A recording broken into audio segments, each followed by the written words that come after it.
તમારું નામ ગોવિંદભાઈ છોટાભાઈ પટેલ, અને ગામ કયું આ સાહેબ? વનોડા. તમારો મોબાઈલ નંબર? 97 2 37 39 196. અને વનોડા એટલે કયો તાલુકો લાગે? ગળતેશ્વર, અને જિલ્લો? ખેડા. ખેડા. તમે આ કેપ્સિકમ કરેલા છે, તમારું ગ્રીન હાઉસ છે, કેટલા કેટલા 1 એકરમાં છે. 1 એકરની અંદર આ ગ્રીન હાઉસ છે, અને એની અંદર તમે કેપ્સિકમની ખેતી કરી છે, હા, કેપ્સિકમની. અને એની અંદર તમને કંઈક રોગ જેવું હતું, શું હતું રોગ? કથીરી આવે, મિલીબગ આવે, કચેરીનો રોગ હતો.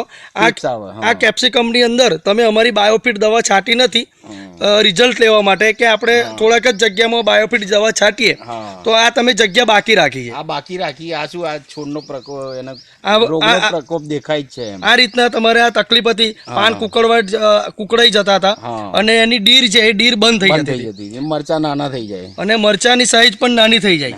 આ જે બાકી રાખેલો છોડ છે એની અંદર આ રીતની તકલીફ હતી, આખા ગ્રીન હાઉસની અંદર આ રીતના તકલીફ હતી એમને. અને પછી તમે અમારી બાયોફિટ દવા લીધી, સ્ટીમરીચ બાયો 95 અને ઇન્ટેક્ટ, એની અંદર સ્પ્રે કર્યો 4 દિવસે. 4 દિવસે કેટલા સ્પ્રે કર્યા?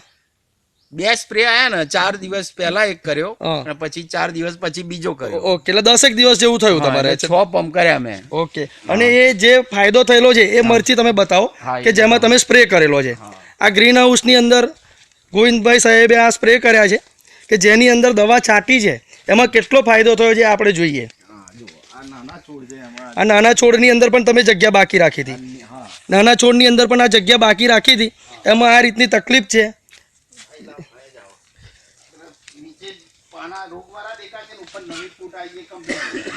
ઓકે, જેમાં જગ્યા બાકી રાખી હતી એમાં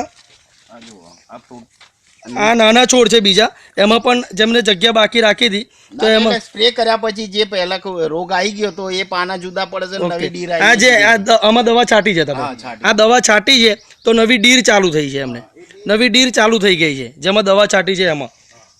આ બધા જ છોડની અંદર જુઓ કે નવી ડીર દેખાય છે, કે અમારી બાયોફિટના 2 સ્પ્રે એમને માર્યા છે તો એમને નવી ડીર દેખાય છે નાના છોડની અંદર.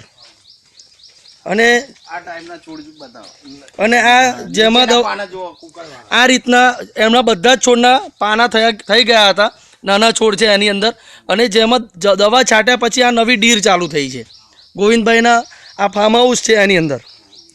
અને મોટા છોડની અંદર પણ જોઈએ કે આ જે નાનો છોડ છે એમાં આ રીતની તકલીફ હતી અમારી બાયોફિટ દવા છાંટ્યા પહેલા, અને નવી ડીરો ચાલુ થઈ ગઈ પછી, અને જે દવા છાંટ્યા પછી નવી ડીર ચાલુ થઈ છે. આ જે તંદુરસ્ત એની ફૂટ આવે છે, અને છોડ સુકાઈ જતો નહીં તો આ દવા નહીં છાંટી હોત તો. આ રીતની આ જો દવા છાંટી છે એમાં સારો એવો ફાયદો દેખાય છે.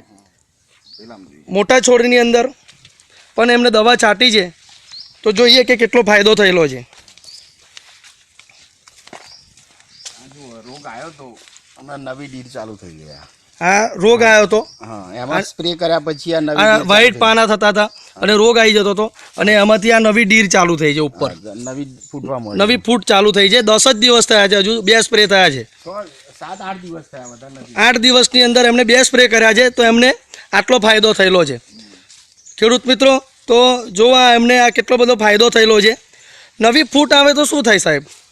નવી ફ્રૂટ આવે એટલે મરચું સારું બેસે ને ભાઈ, ફ્લાવરિંગ ચાલુ રહે એના લીધે ફ્રૂટ બેસે. પેલો જે રોગ આવ્યો એના લીધે આખી ડીર બનવાની બંધ થઈ જાય, ઉપર વધવાની. બરાબર. એના લીધે મરચું એકદમ નાનું કઠણ થઈ જાય, મરચાનો વિકાસ ના થાય. ઓકે, તો તમે આ ટ્રાય કરવા માટે અમારી દવા તમે છાંટી હતી પહેલા, એક બોટલ લઈને, અને પછી તમને ફાયદો થયો તો તમે વધારે લીધી. કેટલાની દવા લીધી તમે? 30,000 રૂપિયાની દવા લીધી એમને. 30,000 રૂપિયાની દવા લીધી. આખા ગ્રીન હાઉસમાં એમને અમારી દવા વાપરવી છે. તો જે બીજા ખેડૂતો છે જે તમારી જેવી ખેતી કરે છે પદ્ધતિસર, એમને તમારે શું સલાહ છે?